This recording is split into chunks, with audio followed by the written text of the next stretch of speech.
Hi. Saturday morning. Actually, it's Saturday afternoon now. And I'm going to heat me up some food that I had this week.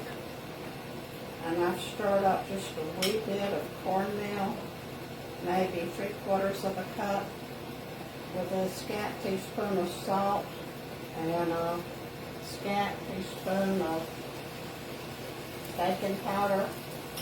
And now I'm dropping it in my hot oil to fry it up to go with my soup that I made that contains sliced potatoes, Irish potatoes, frozen spinach,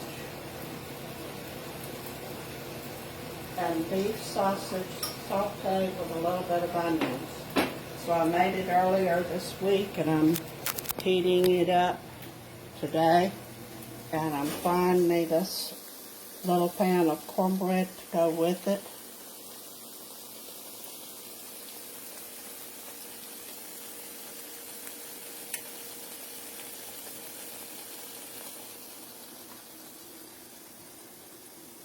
There you go.